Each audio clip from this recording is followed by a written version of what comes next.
आज सुधाकर जी की 40 साल की नौकरी का आखिरी दिन है। जहां एक तरफ विदाई का दुख है, वहीं दूसरी तरफ घर में होने वाली हलचल ने उन्हें एक गहरे धर्म संकट में डाल दिया है। क्या सुधाकर जी अपने जीवन भर की कमाई बच्चों के सपनों के लिए दे देंगे, या अपनी पत्नी के साथ एक स्वाभिमानी जीवन चुनेंगे? इस कहानी में देखिए कैसे एक पिता अपने बच्चों के हित और अपने आत्मसम्मान के बीच का रास्ता चुनता है। क्या आज के दौर में मानवीय रिश्तों की जगह भौतिकवाद ने ले ली है? आज सुधाकर की सेवा का आखिरी दिन था, वह रिटायर होने वाले थे। पिछली पूरी रात इसी सोच में उन्हें नींद नहीं आई। अब तक जो जीवन चहल पहल से भरा दिखता था, वह अचानक एक धुंधले कैनवास की तरह आंखों के सामने फीका पड़ने लगा। उन्हें आश्चर्य हुआ कि देखते देखते वह 60 साल के हो गए। ऐसा लगता है जैसे कल ही तो करियर शुरू किया था। नौकरी, शादी, बच्चों की जिम्मेदारियां सब पूरी करते करते वह जीवन के आखिरी अध्याय में आ पहुंचे। रिटायरमेंट की यह प्यास ऐसी लग रही थी मानो अंजलि भर पानी पीने की कोशिश की हो, लेकिन देखते ही देखते वह पानी उंगलियों के बीच से बूंद बूंद टपक गया और हाथ खाली रह गए। बस एक अधूरी इच्छा ही बाकी रह गई। उन्होंने सोचा, क्या हासिल किया, क्या बचा, कल क्या होगा और कैसे कटेगा? इतने बड़े सिस्टम को चलाने वाले अनगिनत नट बोल्टों में वह भी एक थे, जहां सिर्फ घिसावट होती है, बढ़त नहीं। तुम कितने पुराने हो गए हो? क्या इसी तरह पुराने होकर, कमजोर होकर और अंत में हो जाना ही जीवन है? अगर इस स्वाभाविक प्रक्रिया का नाम ही जीवन है, तो उनके मन में यह अशांति क्यों है? अभी तक सोए नहीं, पास लेटी पत्नी ने पूछा। कल रिटायर हो रहा हूं, सुधाकर ने जैसे खुद को याद दिलाते हुए धीरे से कहा। वह न जाने कितनी बार यह बात उनसे कह चुकी थीं, इसके बारे में इतना क्या सोचना। नौकरी शुरू की है तो रिटायरमेंट तो होना ही है। क्या बाकी सब रिटायर नहीं होते? कम से कम अब तो बिना किसी भाग दौड़ के शांति से रह पाएंगे। उन्होंने सांत्वना दी, पर सुधाकर को राहत नहीं मिली। क्या कुल मिलाकर लाख रुपए मिल पाएंगे? शायद मिल जाएं, पर करेंगे क्या? सुधाकर धीरे से मुस्कुराए। उन्होंने याद दिलाया कि अब आय आधी रह जाएगी। पत्नी बोली, हम दोनों के लिए इससे ज्यादा खर्च ही क्या है। मेरी तो शुरू से इच्छा थी कि उत्तर भारत की यात्रा पर जाएं। याद है जब मेरे भाई जा रहे थे, तब उन्होंने हमें भी बुलाया था, पर हमें तब समय नहीं मिला। बच्चों की क्या मांगे होंगी। इतने सालों तक तुम्हारे हाथ में पूरा वेतन था, जो उन्होंने मांगा तुमने दिया। अब कैसे मुमकिन होगा? अगर यह पैसा उन्हें दे दिया, तो आगे हमारी जरूरतों का क्या? अब तक जो जीवन जिया वह उनके लिए था, अब आगे जो जीवन हम जिएंगे वह हम दोनों के लिए होगा। कष्ट हो या सुख, हम दोनों को ही बांटना है। सुधाकर स्तब्ध रह गए। उनकी पत्नी दुनिया से इतना अलग कैसे सोच रही है? क्या इतना पैसा हाथ में आने पर बच्चे नहीं मांगेंगे? और अगर उन्होंने मांगा, तो क्या वह मना कर पाएंगे? और अगर न दिया, तो क्या बच्चे चुप रहेंगे? बच्चे कह रहे हैं कि उनके पास आकर रहें, पर आप जल्दबाजी में कोई वादा मत कीजिएगा। अब से हमारे रिश्तों को पराया मत होने दीजिए। उन्होंने अपनी राय स्पष्ट कर दी। उस पल तक सुधाकर ने इस बारे में कुछ नहीं सोचा था। उनके 3 बच्चे हैं, 2 बेटे और 1 बेटी। उनके मन में कहीं न कहीं यह ख्याल था कि रिटायरमेंट के बाद किस बेटे के पास जाकर रहना है। लेकिन पत्नी की बातों ने उनकी सोच की जड़ें हिला दीं। उनके विचार अब एक नई दिशा में मुड़ गए।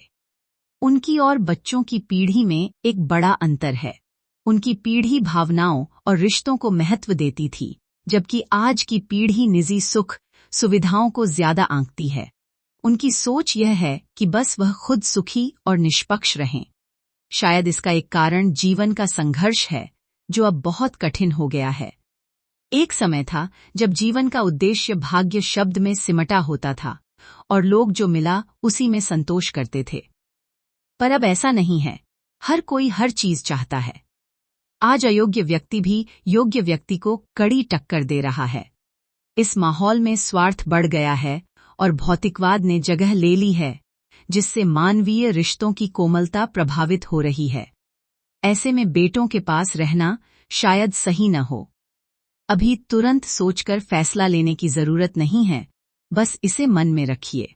हम दोनों की उम्र अभी इतनी ज्यादा नहीं हुई है, हम अब भी सक्षम हैं। लोग 80-90 साल तक जी रहे हैं, अभी से जाकर उन पर बोझ क्यों बनना?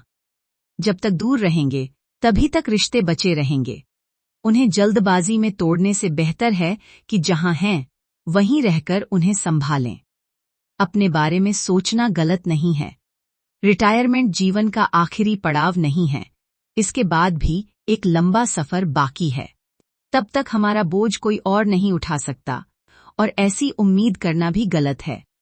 अब सो जाइए, इतना कहकर वह सो गईं।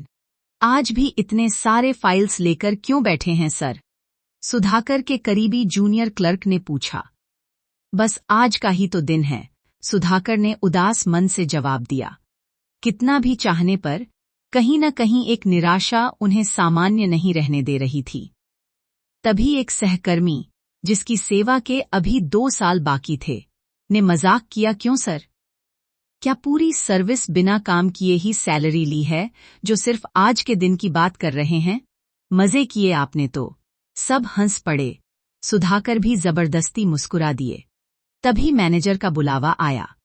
मैनेजर की उम्र सुधाकर से आधी होगी। MBA करके सीधा इस ऑफिस में आया था। सुधाकर से उसकी व्यक्तिगत बातचीत कम ही थी, पर सुधाकर ने गौर किया था कि उसके आने के बाद ऑफिस की समस्याएं काफी कम हो गई थीं। यही नहीं, उन्होंने उस युवक में वह अपनापन देखा जो उन्हें अपने बच्चों में नहीं मिलता था। सुधाकर समझ गए कि जिन बदलावों के कारण पारिवारिक रिश्ते कमजोर हो रहे थे, शायद वही बदलाव सामाजिक रिश्तों को बेहतर बना रहे थे। मैनेजर ने उन्हें देखते ही पूछा, आप बहुत उदास लग रहे हैं सर। क्या रिटायरमेंट का दुख है? सुधाकर को लगा जैसे उसने उनका मन पढ़ लिया हो। वह झेंपते हुए मुस्कुराए और कोई जवाब नहीं दे सके। रिटायरमेंट के बाद का जीवन कैसे प्लान किया है? यहीं रहेंगे या बच्चों के पास जाएंगे? आपके बच्चे क्या करते हैं? मैनेजर ने कई सवाल पूछे और अपने बारे में भी बताया।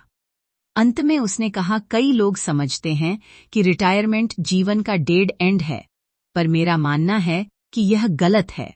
मैं सिर्फ उम्र के कारण रिटायर करने के तरीके के खिलाफ हूं। 60 साल तक बेहतरीन काम करने वाले व्यक्ति को सिर्फ एक कारण से हटा देना मुझे अतार्किक लगता है। लेकिन चूंकि एक दिन जिम्मेदारियों से मुक्ति मिलनी ही चाहिए, इसलिए यह जरूरी है। सुधाकर को उसकी सोच पसंद आई। मैंने आपके काम को बहुत बारीकी से देखा है और मैं बहुत प्रभावित हूं। अगर आप चाहें तो बताएं, मेरा एक दोस्त प्राइवेट फर्म चलाता है और उसे आप जैसे अनुभवी लोगों की तलाश है।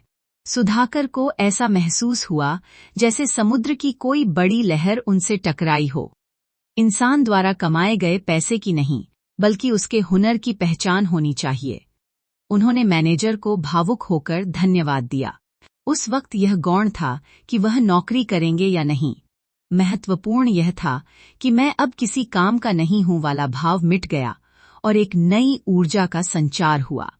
पत्नी की सांत्वना से भी अधिक ताकत उन्हें इस पहचान से मिली।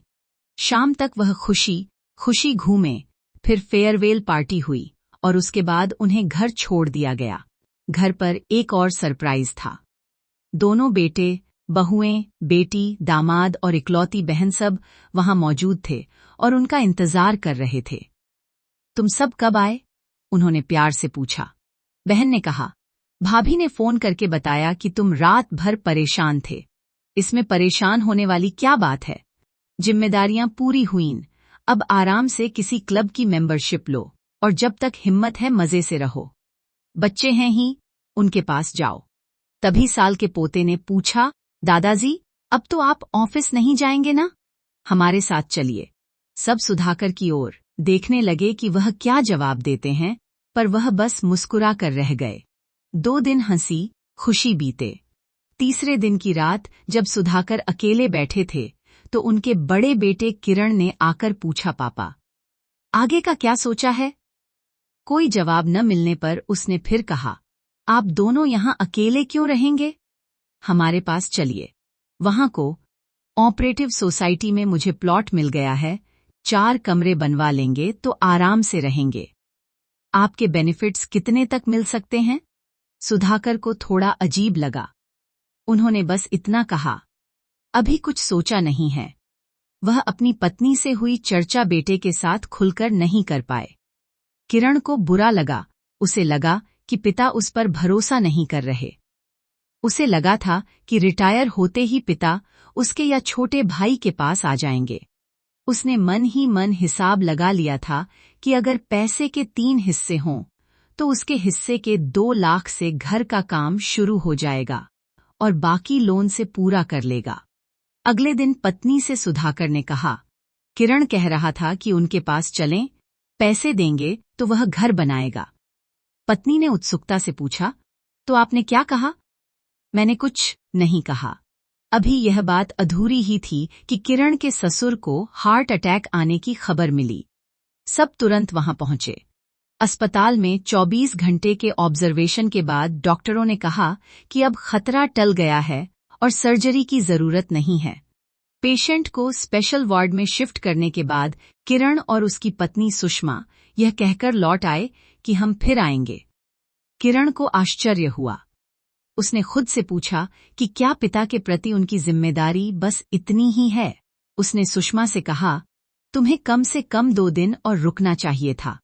सुषमा ने सहजता से जवाब दिया, क्यों? अब तो खतरा टल गया है ना?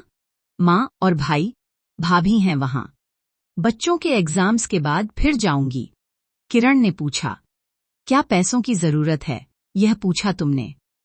सुषमा ने हैरानी से देखा, हम क्यों देंगे? पापा ने अपनी जमीन बेचकर सारा पैसा भाई को दे दिया है, अब वही सब देखेंगे। किरण को चुभन हुई। उसे अपनी और पिता की बातचीत याद आई। क्या इसी पैसों के हिसाब की वजह से पिता ने उसे साफ जवाब नहीं दिया था?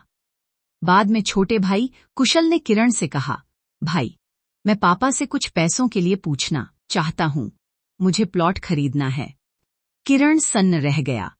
जो विचार उसके मन में था वही छोटे भाई के भी था। क्या पिता सबको पैसा बांटने के लिए तैयार होंगे? और अगर वे पैसा ले भी लें तो क्या वे उतनी ही दृढ़ता से पिता की जिम्मेदारी अंत तक उठा पाएंगे? अस्पताल से लौटने के बाद सुषमा और छोटी बहू सुहासिनी रसोई में चाय बना रही हैं।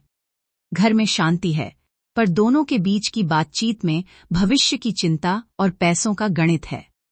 सुहासिनी ने कहा, दीदी, आपको क्या लगता है, पापाजी सारा पैसा किरण भाई साहब को ही दे देंगे क्या? आखिर बड़े बेटे वही हैं, तो घर बनाने की बात भी पहले उन्हीं से होगी।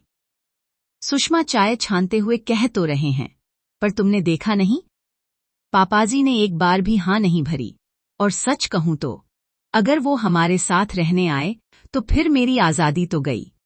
हर बात में टोक टाक, खाने पीने का परहेज, और ऊपर से सारा पैसा अगर घर में लग गया तो बच्चों की हायर स्टडीज का क्या होगा?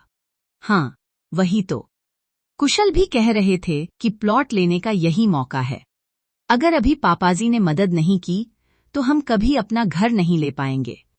पर मुझे डर है कि कहीं माँ जी अपनी यात्राओं के चक्कर में सारा पैसा खर्च न करवा दें।